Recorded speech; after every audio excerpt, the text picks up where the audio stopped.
we will have many body bags in front of us if we don't behave.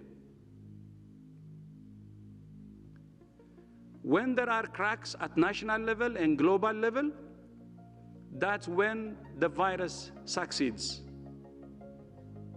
For God's sake, we have lost more than 60,000 citizens of the world. Even 1% is precious, whether it's young or old. More than 1 million cases. What are we doing? Is this not enough? It's more than enough. Even the death of 1% is a disaster when we can prevent it. So my advice, 3 things.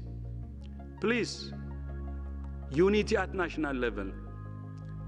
No using COVID for political punches. And then second, honest solidarity at global level. And honest leadership from the U.S. and China. Like the Cold War, we have less problems compared to Cold War. Those who have differences should join hands to fight it. We shouldn't waste time pointing fingers. We need time to unite.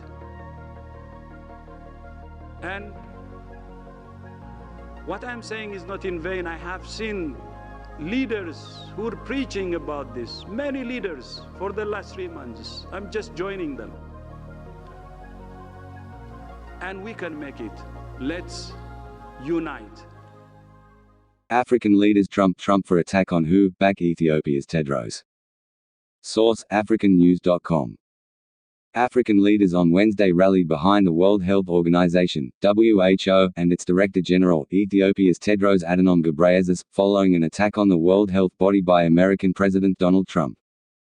The WHO really blew it. For some reason, funded largely by the United States, yet very China-centric. We will be giving that a good look. Fortunately, I rejected their advice on keeping our borders open to China early on. Why did they give us such a faulty recommendation? Trump posted in an April 7 tweet. As the debate continued over the truth in Trump's claim, the African Union Commission chairperson, Moussa Faki Mahamat, posted support for the WHO and Tedros in a tweet of April 8. That tweet set off a reaction from a number of African leaders. Even one person is precious, whether it's young or old. More than 1 million cases, what are we doing? Is this not enough? It is more than enough. Even the death of one person is a disaster when we can prevent it. Among them Paul Kagame of Rwanda, Hage Geingob of Namibia and Muhammadu Buhari of Nigeria. The Ethiopian Foreign Minister Getty Andagashu also posted support for Tedros and the WHO. Tedros was a former foreign minister of Ethiopia, having previously held the health portfolio. South African President Cyril Ramaphosa, who doubles as President of the African Union, also weighed in, reiterating the call for global solidarity. The most potent weapon against COVID-19 and its devastating health, social and economic impact is international cooperation and solidarity, he said in a tweet. Ramaphosa later issued a full statement in his capacity as president, reaffirming the continent's support for the WHO. Overall, the O recognizes and appreciates the good work that has been undertaken by the WHO and notes with a sense of satisfaction the various initiatives and measures that are continuously undertaken by the organization to mitigate the spread of the pandemic, such as mobilizing resources, sharing real-time information and providing technical and material support, the statement concluded. Kagame's response read in part, "Is it Dr. Tedros, WHO, China, under attack, or all of them together? Let's focus on the fight against this pandemic. Whoever should be held accountable will come later and done properly. Save us too much politics, Africa does not need it. Who does?" For her part, Ethiopian President Sahle-Work Zewde posted on Twitter, "Our global priority is to save lives. WHO, under Dr. Tedros' effective leadership, are delivering on their mandate at a time we need them most. Let's give them the space. COVID-19 is killing many. We must support and protect the most vulnerable. Now is not the time for blame game." Inside America's big funding of the WHO. The United States contributed nearly $900 million to the World Health Organization's budget for 2018-2019, according to information on the agency website, an amount that represented one-fifth of the WHO's total $4.4 billion budget for those years.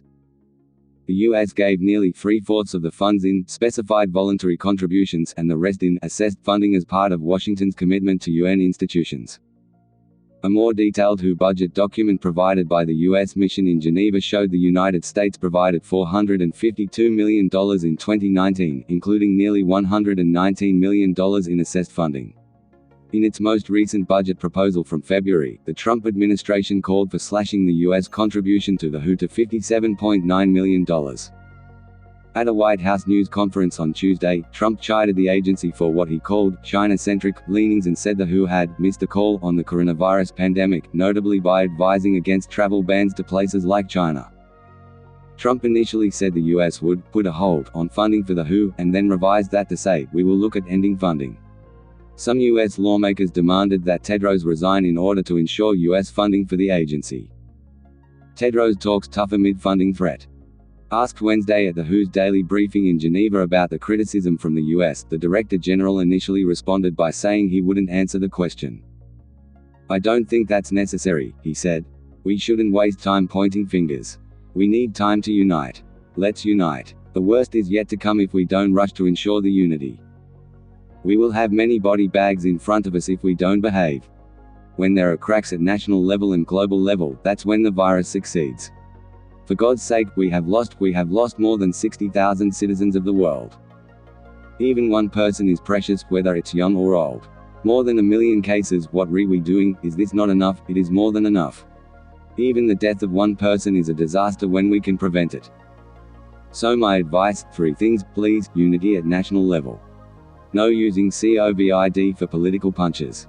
And then second, honest solidarity at global level and honest leadership from the US and China. Like the Cold War, we have less problems compared to the Cold War. Those who have differences should join hands to fight it." The agency Europe chief insisted a worldwide public health crisis was no time to reduce the budget of the entity working to coordinate an often disjointed international response. "We're now still in an acute phase of the pandemic.